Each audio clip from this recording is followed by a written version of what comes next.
All right, good morning, everyone. It is the 2nd of May, 2025, and we are here for the Affordable Housing Growth and Development Trust Fund Board meeting.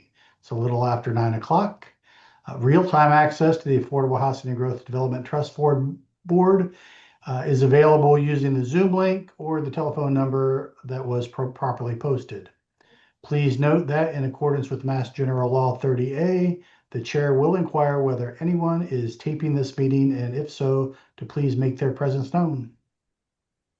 Seeing none, please note that I'm sorry, roll call, roll call. We've got, let's see, Laura Schufelt, Here. Mark Milne, Here. Andy Clyburn here. Mark Ells is not with us, so I will chair the meeting today. We'll start out with public comment. Do we have any members of the public with us that wish to comment? Seeing none, we'll jump into the topics for discussion.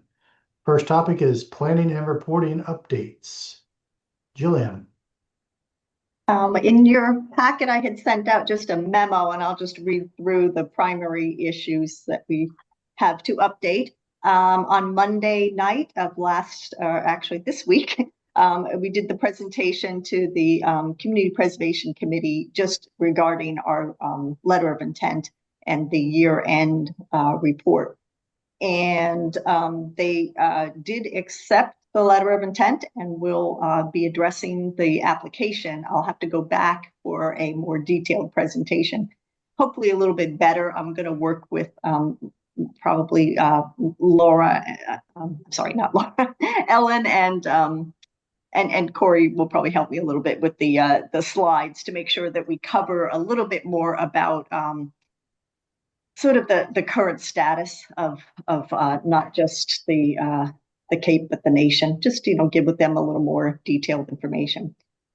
And then the two things that they expressed were they were hoping to, at least two members of the CPC were seeking to have a little bit more involvement in the affordable housing activities and the trusts activities and awards. That I think remains for a little bit more conversation. One of the members noted that because we have a vacancy, that they have an interest in perhaps a member from the CPC or serving on the trust. But that is the appointments, because they are up to the chair. Mark Ells serves as the chair, and under our covenants and declaration, that is his authority to make that appointment. So he will have some things to think about, and that was a little bit later on our agenda if people wanted to talk any more about that. And let's see, I think the next thing was just that they seemed amenable to our transfer of funds again. So I can just relay that. I think that's all I had for the planning and reporting. Okay, Laura.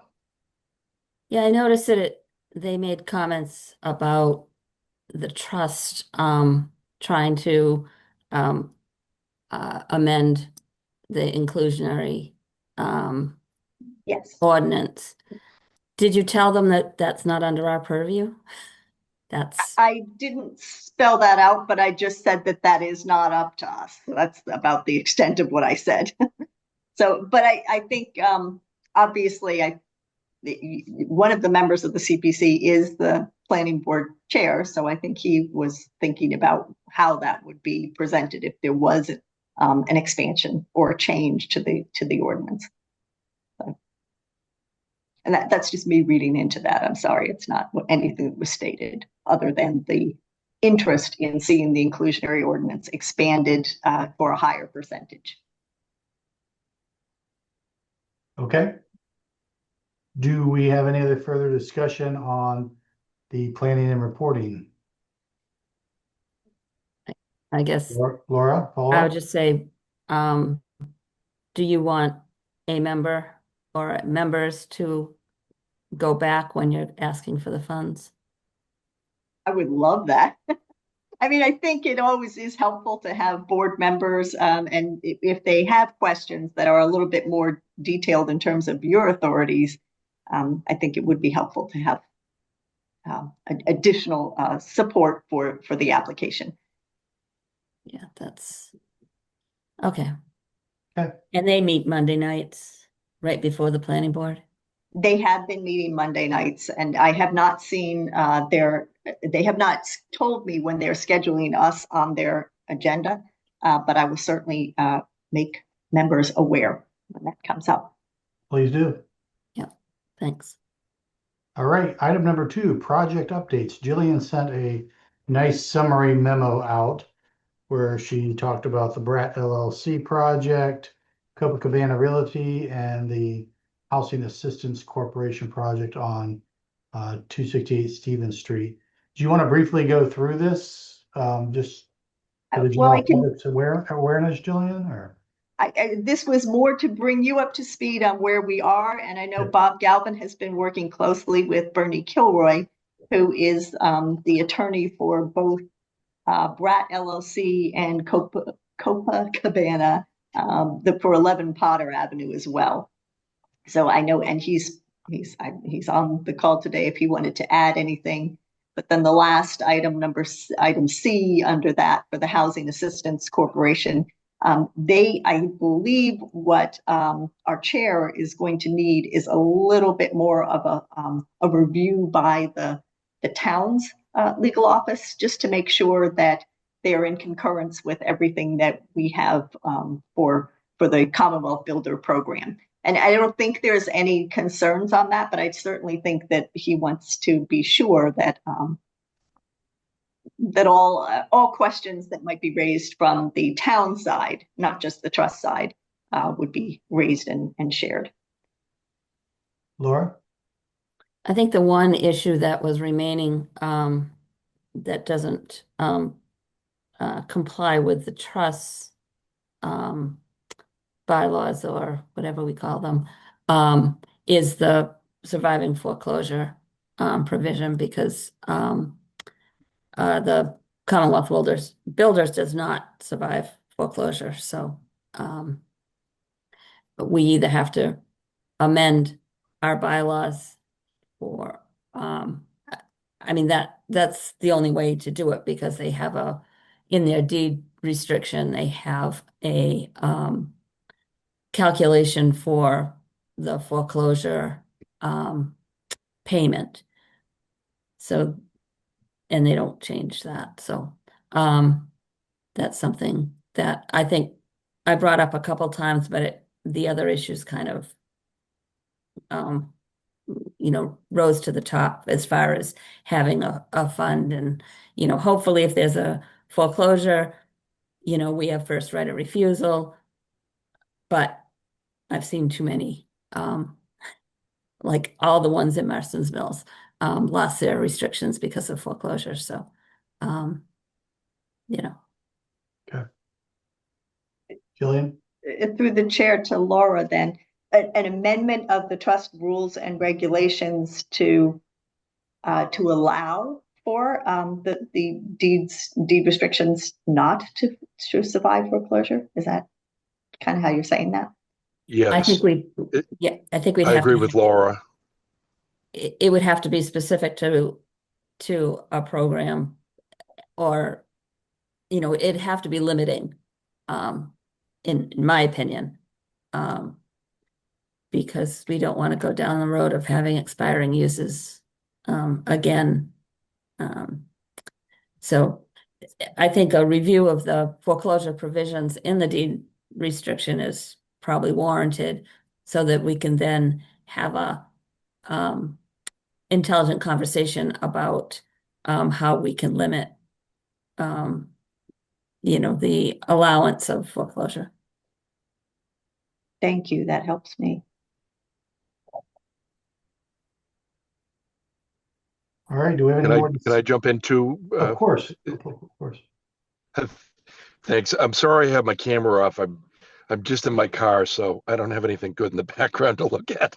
I agree with Laura. I think that the bylaws would have to be amended to do this. There's no good solution here under which we're going to be able to survive a foreclosure, because our security is always be well, not always, but is typically behind another financing or subsidy program. And I can't imagine that wouldn't be the case in any Commonwealth Builder Program thing. So there's always the possibility of a risk. And I think that's one of the reasons we've kind of developed some cost certification things before we start providing money.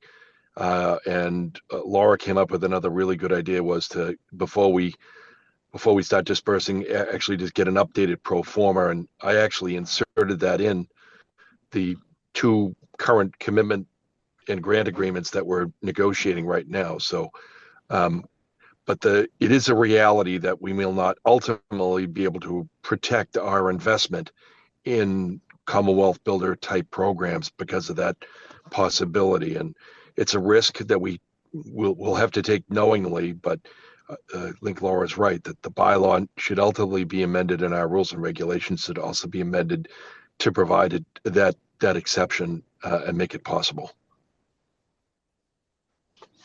All right. Any further discussion? Okay. Item number 3, board appointments, reappointments. Jillian. This is just to remind everybody that the appointments are coming up. Mark Els, I think, had wanted to have a little bit of a discussion. But again, with him not here, I don't have anything to add to that. I assume on our next meeting, we will have a draft motion for that. Okay. I know he has been diligently working on our vacancy, so I don't want to speak for him. So we'll leave that till the next meeting. Very good. All right. Any other discussion on that? All right, we're moving right along. Item 4, FYIs and correspondence. Jillian. The FYIs, Corey and I spoke about just whether we could give you any sort of a update on the shared regional housing services office that the county is working with Barrett Planning on. And at the moment, we are still waiting for the town and the planning department have sent pretty detailed information about what we need in that scope of work. And what the services that the town of Barnstable will need. They're a little bit different than some of our other neighboring towns. And I don't know if Corey wanted to say anything, but we do not have the scope back, and we do not have the estimate as the cost just yet. Yeah, I know this is a topic where the county's presenting to the town manager meeting next Thursday. So I had talked to Jim Cupfort. He actually has a meeting set up early next week with Mr. Dutton to discuss our comments. So hopefully we'll get some movement next week on this front. Corey, did you have anything further on that? Correct. No, not much. I will be with Jim at that meeting on Tuesday with the county administrator, Excellent. kind of discussing Barnstable's needs and where the program will be run out of, hopefully, have a better understanding of if it's human services or the county administrator's office. Okay. Laura?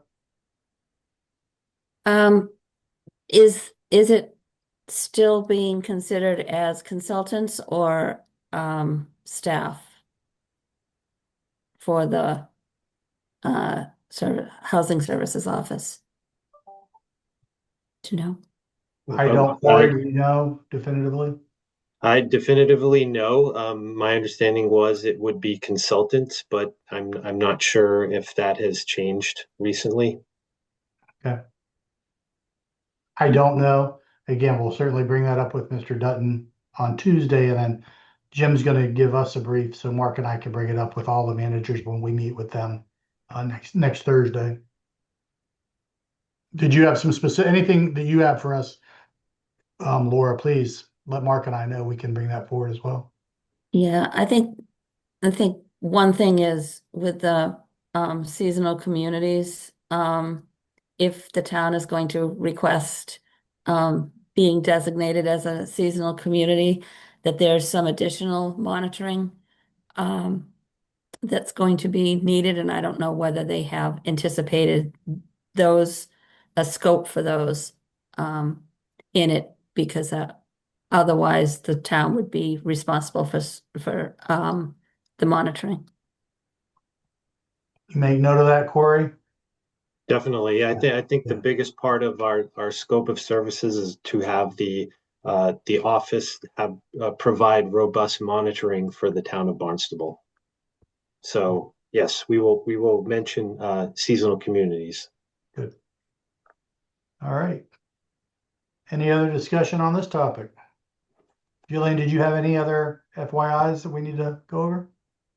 Nope, that was everything that I had. And of course, we'll keep you abreast. When we have closing dates, I'll probably do that just to keep you informed by email. I think All that would right. be easiest. Thank you. Phone is still in the car. Any matters not reasonably anticipated by the chair? Board members, anything? No? Andy, Laura, yeah. I think, I guess this is the next one, because for the next meeting, I'll, I can give an update on the seasonal communities. I'm staffing the working groups for that, with HLC. So there should be some, good information coming out, in the next 2 weeks. So Great. for our next meeting, it would be, I'd be happy to let you know, the requirements and the tools that would be available that are, optional. Fantastic. Jillian, please make note of that for the next meeting. Absolutely. Great. Great, great. Any other matters not reasonably anticipated? All right. Next item is to approve the minutes from the April 4th trust meeting. I don't I didn't believe get we them. had those. Yeah, I don't think I circulated them, so Pretty I tough for apologize us for to that. approve them then. Let's move that to the next meeting. Very good. Okay, topics for future meetings or agenda items. I know Laura just brought that up. Sounds like between that and preparing to go back to CPC and a discussion on reappointments. Anything else? Could I make a suggestion? Yes, sir. Would you Please. like me to draft a proposed bylaw amendment for your consideration? Yes. Yes, please. Okay. All right. Anything else? It's a pretty quick agenda today. Our next scheduled meeting is Friday, June 6th, 9 a.m. All right. Do I have a motion? Oh, sorry, Laura. Sorry, m- through you to Mark, can we have a, updated, um, um, budget or, um, financials for the next meeting? Yep. Okay. Okay, Anything else? Do I have a motion to adjourn? so moved. Those in favor, Laura, Yes. Mark, Yes. Andy, yes. All right. Thanks, everyone. Have a great weekend. Thank you very Thank you. much.